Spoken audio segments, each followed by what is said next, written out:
Amerika, sinasakop ka na. Dahan-dahan, pero tiyak, sinasakop ka na.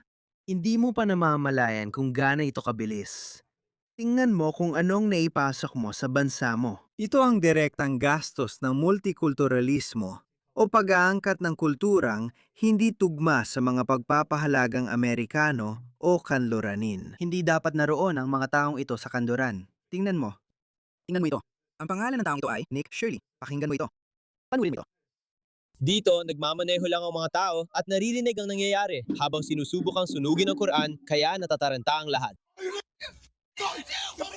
Gutom na ako! Gutom na ako! Hoy! Hoy! Hoy! Hoy! May mga nagwawalang lalaki dito. Tingnan mo ang pulis na ito. Tingnan mo ang pulis na hambog na ito. Ito ay sa Dearborn dahil malamang siya ay Arabong Muslim at kakalabas lang ng video ng kanilang hepe. Napanood ko ang video ng kanilang hepe na nagsasabing mula 3% ng mga Arabo sa kanilang kapulisan ay naging 49% na. Kaya ito na yon. Tingnan mo. Sa ibang mundo o panahon sa kasaysayan ng Amerika, tiyak hinuli, pinadapa, pinusasan at ikinulong na siya. Pero iba na ang Amerika ngayon mga pare. Humihinto ka lang sa gilid! Bakit ko ibibigay? Bakit? Amerikano ako. Tingnan mo siya. May lakas ng loob pa siyang tawaging pangit ang iba. May balita na sinusubukan nilang sunugin ang syudad. At ikaw, nag-iinit ka na. Huminto ka lang sa gilid. Bumaba ka ng kotse. Handa ka na. Handa ka nang makipagbasagan ng muka. Babarila sana ako! Hindi ko nakita ang mga pulis! Sumpa ako sa Diyos! Yun na yun! Wala akong pakialam. Para sa akin, wala akong pakialam sa buhay ko. Wala akong pake. Bahala na kung may bumaril. Tingnan mo ang mga tao. Nagsasalita siya na may Amerikanong punto. Ang mga tao mong inangkat, ang susunod na henerasyon, ay kasing radikal o mas radikal pa kaysa sa una. Dati, akala natin maayos sila sa Amerika. Noon, Briton o Europeanong Muslim lang ang nadismaya sa ikalawa at ikatlong henerasyon. Hindi pala. Pareho lang kahit saan. Pati dito sa Australia. Ang mga nightclub at strip club natin ay sinusunog ng mga gang mula sa gitnang silangan dahil hindi sila masaya. Labag sa Sharia ang pagkakaroon ng mga nightclub. Inangkat lang ang problemang ito. Tingnan mo siya, sinasabi niyang wala siyang pakialam. Handa siya makulong sa pagpatay ng taong lumalapastangan sa relihiyon o nagsunog ng sariling kopya ng Quran. Handa siyang ialay ang buhay niya para dito. Saan pa natin ito narinig? Hindi lang ito sa Amerika. Pareho lang ang ugali kahit saan. Tingnan mo ang taong ito. Hindi papayagan ng Birmingham ang kawalang-galang sa ating propeta, sumakanya nawa ang kapayapaan, at magkakaroon ng mga bunga ang iyong mga ginawa, may mga magiging kapalit ang iyong mga aksyon. Bata pa lang kami, tinuruan na kaming ipagtanggol ang dangal ng aming propeta at handang ialay ang buhay para rito. Mula pagkabata, tinuruan na silang ialay ang kanilang buhay para ipagtanggol ang dangal ng kanilang PDF na propeta. Kahit nasa Britanya man sila o Amerika, tulad ng taong ito. Pare-pareho lang sila. At wala tayong magagawa tungkol dito. Hindi tayo papayagan ng kaliwa na kumilos dito at hindi nila ito tinatalakay. Sina Mehdi Hasan at Mamdani, hindi nila ito binabanggit at minsan pa ay ipinagtatanggol ang ganitong asal. Sabi nila, tingnan mo kung gaano kaganda ang Dearborn. Wala akong pakialam. Dahil lang sa pagsunog ng Quran, sinubukan nilang sunugin ito. Buhay ng hayop na yon, pati pamilya niya. At pati pamilya niya. Yun na nasa kamero na. Sisirain ko buhay ng putangin ng yon. Hayaan mo siyang lumapit at harapin ako. Harap-harapan. Papatayin ko siya sa kaluluwa ng nanay ko. Pumapatay ka. Ako. Papatayin ko siya. Pagpatay. May isa pang Muslim na lalaki na pumasok at sinabing, huwag mong sabihin yan sa kamera, tanga ka. Arestuin mo siya. Gawin ang trabaho mo. Kawawang Amerikano. Diyos ko. Baligtad talaga ang mundo natin. Hindi ito mga isang insidente lang mga kaibigan. Tingnan ninyo, pinalayas ng mga Muslim sa Amerika ang isang Kristiyanong mangangaral. Umalis ka, kami na ang namumuno dito. Nasaan? Nasaan ang mga tao mo?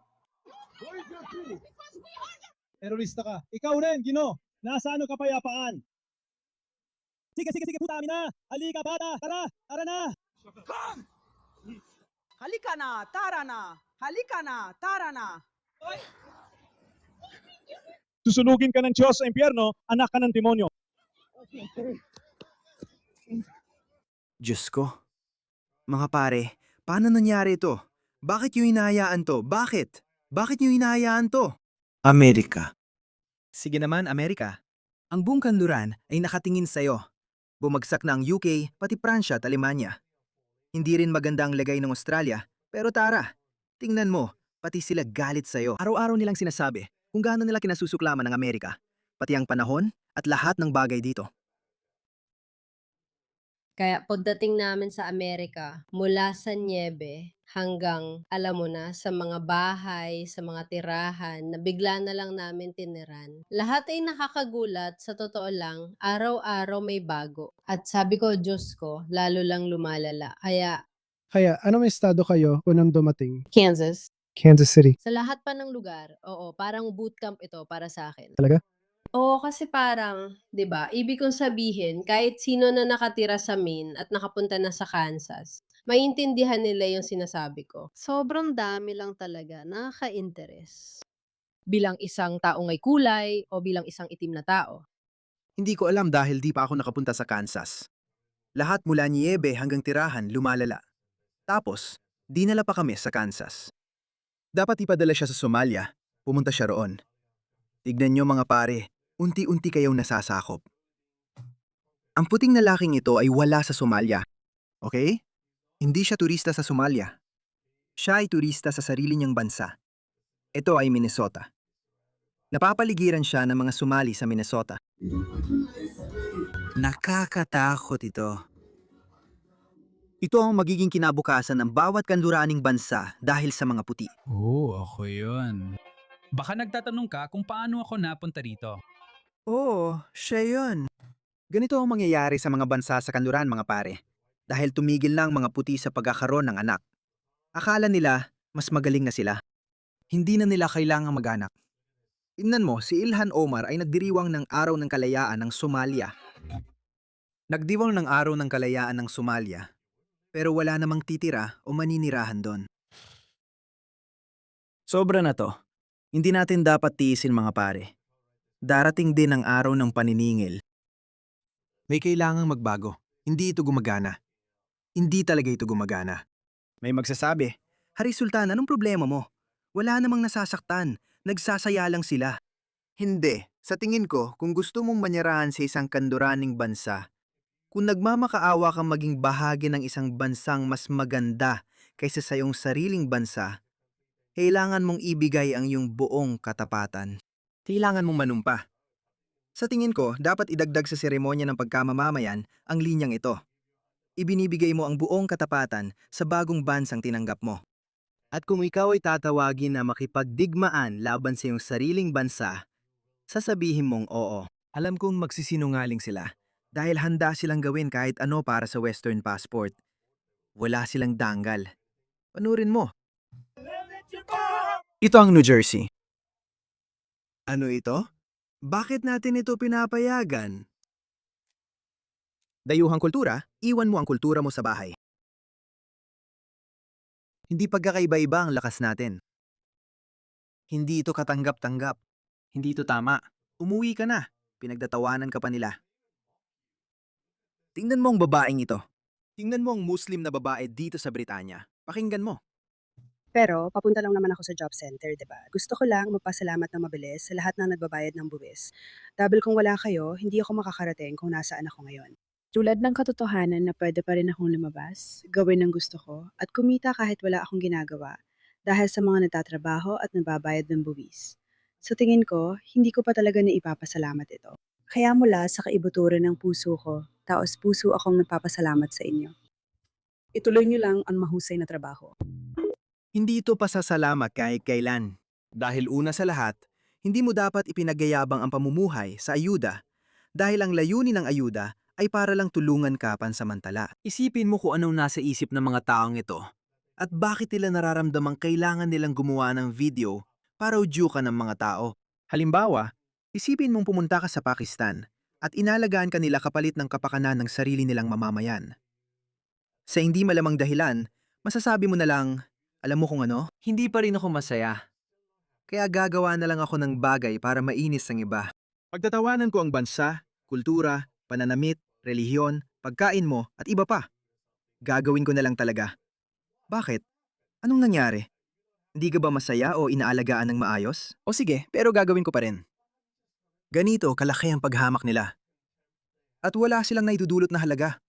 Tingnan mo yan. Tingnan mo si A. Sobrang magiging racist ako kung ako ay katutubong puti. Sabi ko nga, wala silang naidudulot o halaga. Zero. Huwag kang paloko sa kanila. Tingnan mo ito. Ganito ang Espanya matapos tamaan ng multiculturalism. Beach ito sa Barcelona. Tingnan mo ito. May ilang mga Kastila na nakatingin dito. Takot silang pinapanood ang kaguluhan. Hindi ko alam, sila ang may kasalanan. Tingnan mo, pasensya na. Lahat tayo ay may pananagutan. Sa kahit anong nangyayari sa ating mga bansa, matagal nang nagbubulag-bulagan ng mga tao. Pero may mga mensahe ako natatanggap mula sa Australiano. Sabi nila, salamat sa mga sinasabi mo. Pero di ko kayang sabihin ng lantaran dahil baka mawalan ako ng trabaho at ma-attack. Naiintindihan ko. Kaya nga gumawa ka makailan ng video si Tommy Robinson. Sinabi niya na nagbigay din siya ng mensahe sa mga Australiano at sinabi niya na 15 taon nang nakalipas. Ganon din ang buhay niya. Meron siyang utang sa bahay, may trabaho siya. Ayaw niyo manggulo o magsimula ng gulo. At yan ang pinakamalaking kahinaan nating lahat mga kaibigan. Milyon-milyon na ang nanonood ng videos ko ngayon. Sigurado akong iniisip niyo yan. Pero isa lang sa bawat daan sa inyo ang tunay na aktivista. Hindi kayo. Kaya hindi rin kayo nakikita. Tinitingnan ko talaga ang mga video ng mga YouTuber na pumupunta sa mga sikat na lugar sa Europa, sa Roma, Milan, Naples, Brussels, at kinukunan nila ito ng video, tulad din na Kurt Cass at na naglalakbay na Dutchman at iba pa. Milyon-milyon, minsan 10-10 milyong views ang nakukuha nila, kaya hindi tayo nag-iisa. Hindi na lang tayo maliit na grupo na nakakapansin sa tuluyang pagbagsak at pagkasira ng kanluraning sibilisasyon at lipunan. Pero bakit hindi tayo nakakagawa ng makabuluhang pagbabago, lalo na sa eleksyon? Hindi ko alam pare. Kaya nga pakiramdam ko, malapit na talaga tayo. Huwag kayong magpaloko mga tol. Tingnan niyo ang Poland. Sinasabing racist daw. Pero tingnan niyo kung gaano kapayapa. Tingnan niyo kung gaano kaayos. Tingnan niyo to. Sumayaw ang mga babae kasama ang mga bata. Walang nanghihipo ng kahit sino. Walang nanghaharas ng kahit sino. Walang mabibiktima ng panggagahasa ngayon. Tignan niyo to, libo-libo ang ganitong video. Paano pa kung may kasamang bata? Sibilisado ang mga tao rito. Dinala ng lalaki ang mga anak niya sa tindahan ng sorbetes. Di ko pa napanood ang video, caption lang nabasa ko. Siguradong may masama. Di ko rin alam kung isasama sa final. Pero panoorin natin. Pumasok na ang karaniwang salarin. Inabuso na niya sila, Diyos ko. Wow! Uy, ano nangyayari? Hoy, hoy, hoy, hoy, hoy. Diyos ko. Sasabihin ng kaliwa, ang gusto lang niya ay sorbetes. Sige, kunin mo ang sorbetes. Diyos ko mga pare, tignan nyo, ang babaeng ito. Gusto ko lang mangyari ito sa mga woke na kaliwang laging gumagawa ng dahilan para sa kanila. Halika!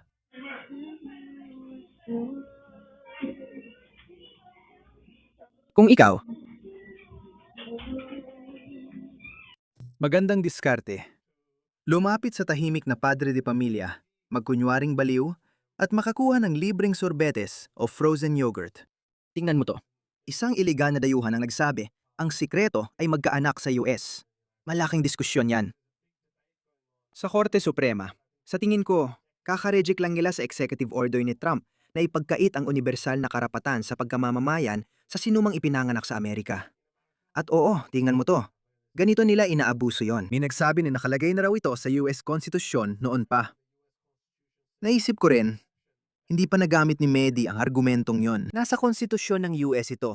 Kaya labag sa konstitusyon ang ginagawa ni Trump. Una sa lahat, noong mga imigrante mula sa Ireland, Scotland, o Pransya o Alemanya, o iba pa mga sibilisadong bansa sa Europa ang pumapasok sa Amerika, may saysay ang patakarang yon, ang batas na yon. Ngayon, may mga pumapasok sa Amerika na malinaw ang layunin ay pabagsakin ng gobyerno ng US. Kung ganon, ang mga bagong problema ay nangangailangan ng mga bagong solusyon.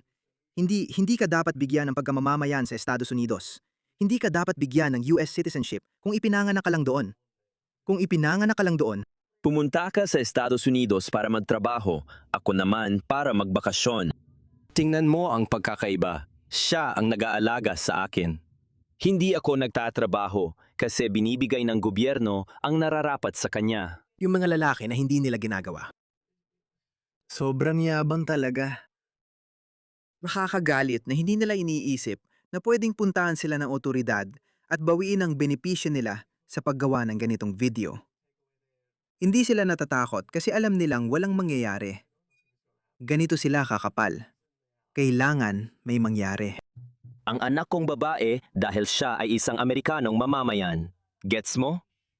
Hindi ko na kailangan magtrabaho dahil alam nyo mga pare, tulad ng ilan sa inyo, itong munting prinsesa ko dahil Amerikana siya ay tumatanggap na ng maraming pera. Gets mo, kapisi, ang sekreto ay magkaanak sa Estados Unidos. Dito ang minahan ng ginto. Ang minahan ng ginto. Ang minahan ng ginto. Oh, Amerika. Gumising ka. Gumising ka, Amerika.